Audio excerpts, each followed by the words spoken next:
Es verdad lo que dice la Reina Valera del 60 en Primera de Reyes 17, versículo 4. ¿Fue el profeta Elías alimentado por cuervos? ¿Realmente Dios envió cuervos para alimentar al profeta Elías? ¿Pueden los cuervos, es decir, las aves, llevar alimentos a la persona? ¿Hay algún otro ejemplo bíblico o extrabíblico de cuervos alimentando a la gente? Primera de Reyes, capítulo 17, del 1 al 6, en la Reina Valera Restaurada 2016, leemos: Entonces Elías Tibita, que era de los moradores de Galaad, dijo a Acab: Vive Yahvé, el poderoso de Israel, delante del cual estoy, que no habrá lluvia ni rocío en estos años, sino por mi palabra. Y fue a él palabra de Yahvé, diciendo: Apártate de aquí y vuélvete al oriente y escóndete en el arroyo de Querí, que está delante de Jordán, y beberás del arroyo.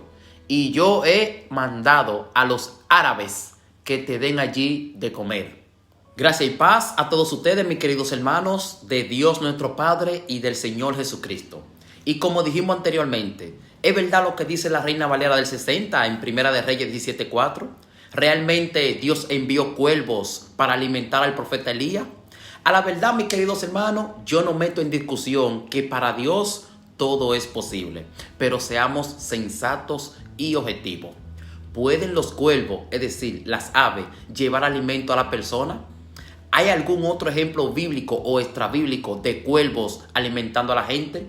Lo que sí es un hecho es que Dios envió a alguien a alimentar al profeta Elías, y estos le llevaban. Y él fue e hizo conforme a la palabra de Yahvé, y se fue y vivió junto al arroyo de Querí, que está frente al Jordán. Y los árabes le traían pan y carne en la mañana, y pan y carne en la tarde, y bebía del arroyo. Pasando varios días, el arroyo se secó porque no había llovido sobre la tierra. Reina Valera Restaurada 2016. Mis queridos hermanos, lo que está traducido como cuervos en la mayoría de las versiones bíblicas proviene del hebreo orebim, es decir, cuervo. En este caso se trata de unos comerciantes árabes y madianitas de tez oscura. Según el estudio bíblico del doctor Gabriel Elías Paulino, dice que las facciones anatómicas de estos árabes madianitas eran de piel oscura y su cabello negro azabache, así como su vestimenta también oscura, que servía para protegerlos del inclemente sol del desierto, lo que lo hacía verse como un conjunto de personas de negros, por lo que otras tribus o naciones de aquel entonces no encontraron mejor forma de referirse a ellos sino llamándolos los cuervos. Amén. Esta, mis queridos hermanos, es una interpretación muy congruente y es una definición que tiene mucho sentido y lógica. Además de esto, yo en lo personal me dirijo más por la similitud de la palabra que define el término árabes, por ser exactamente igual al término cuervos. Y aquí te la presento. Compara esta palabra. En Primera de Reyes 17:4 y Segunda de Crónicas 26, versículo 7 y en Levítico 23, versículo 5, aparece la misma palabra. Ustedes pueden ver la similitud.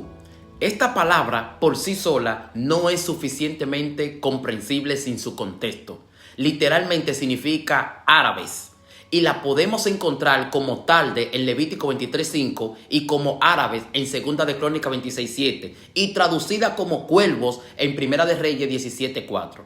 Pero Dios había preparado a unos árabes madianitas para que le llevasen alimentos a Elías, no a unos cuervos. Amén.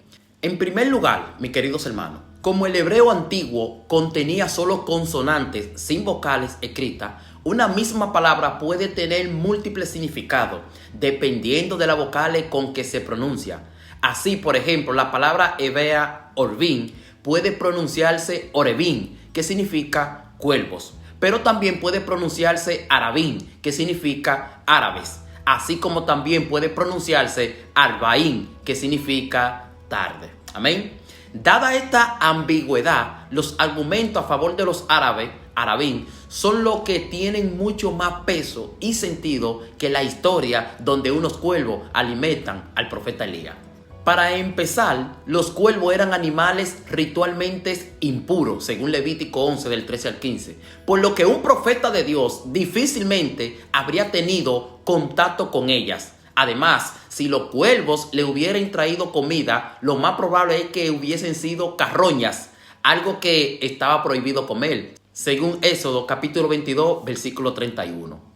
En segundo lugar, amados hermanos, lo más probable es que el valle de Querí, donde estaba Elías, se haya encontrado al lado este del río Jordán, limitando con la tierra de los árabes y beduinos. Además, que la dieta típica de los beduinos del desierto era precisamente pan y carne, con la que fue alimentado Elías. Incluso, otros eruditos exégetas sugieren que aún la palabra Orebim podría referirse a los orebitas, árabes negros que habitaban una antigua ciudad llamada Oré, la peña de Oré, cerca del río Jordán, según Jueces capítulo 7, versículo 25.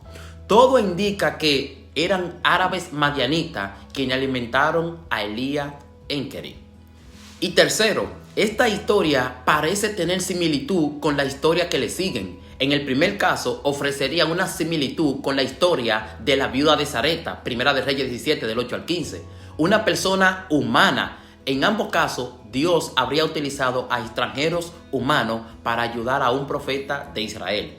Primero, los árabes y luego una viuda extranjera. Esto nos demuestra la apostasía que estaba haciendo Israel, que en ese momento perseguía a sus propios profetas.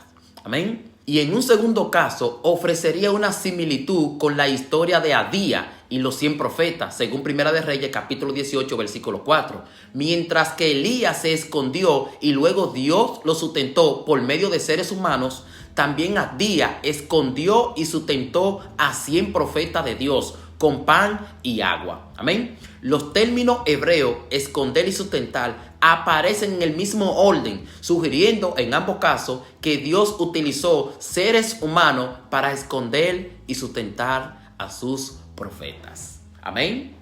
Y un detalle muy importante, mis queridos hermanos, con respecto al pensamiento judío, por su enemistad contra los árabes, no aceptan que unos árabes hayan alimentado a un profeta del Dios de Israel.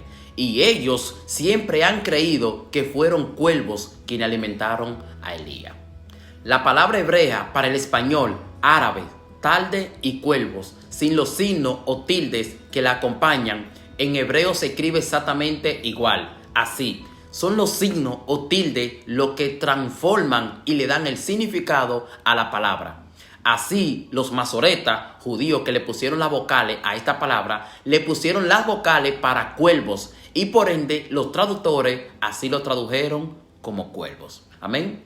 Lo mismo sucedió con los judíos que tradujeron la Septuaginta, dado que su pensamiento judío contra los árabes lo hacía inclinarse por cuervos, alimentando a Elías, y en la Septuaginta vertieron la palabra corazín, cuervo. Se trata del pensamiento judío. No olvidemos que los judíos también son muy dados a creer en fábulas y fantasía. Como tampoco podemos olvidar que Pablo nos exhorta a no atender a fábulas judaicas que se apartan de la verdad. Amén. Lo que debe quedar claro, mis queridos hermanos, es que el texto original se escribió sin signos ni puntos. Fue el hombre quien se lo agregó de acuerdo a su propio razonamiento. Nosotros debemos ser objetivos e interpretar lo más congruente y razonable. Es más posible y razonable que unos árabes le llevaran pan y carne al profeta Elías y no unas aves. No tiene ni sentido ni lógica que unas aves llevaran puntualmente pan y carne mañana y tarde al profeta Elías. Pero en fin, mis queridos hermanos, esta es una historia que no nos salva ni nos condena a creerla como cada quien la quiera creer. Solo exhorto a que razonemos con objetividad, lejos de sentimientos y emociones personales. Ezequiel 27:27 y Segunda de Crónicas 21:16 y Nehemías capítulo 4 versículo 7. En estos versos, cuando vemos su traducción, podemos ver que aparece la misma palabra que aparece en Primera de Reyes capítulo 17 versículo 4 y versículo 6, traducida como comerciantes o árabes. Y como dije anteriormente, mi querido hermano, no sucede nada si tú crees que fueron los cuervos o crees que fueron los árabes los que alimentaron a Elías. Esta historia ni te salva ni te condena, pero te invito a que pienses con objetividad y sin emocionalismo. Para terminar, volvemos a leer lo que dice la Reina Valera Restaurada 2016. Primera de Reyes 17, versículo 4. Y beberás del arroyo, y yo he mandado a los árabes que te den allí de comer. Y los árabes le traían pan y carne por la mañana y pan y carne a la tarde. Y bebía del arroyo. Que Dios te siga bendiciendo grandemente. Y recuerda seguir leyendo la Biblia.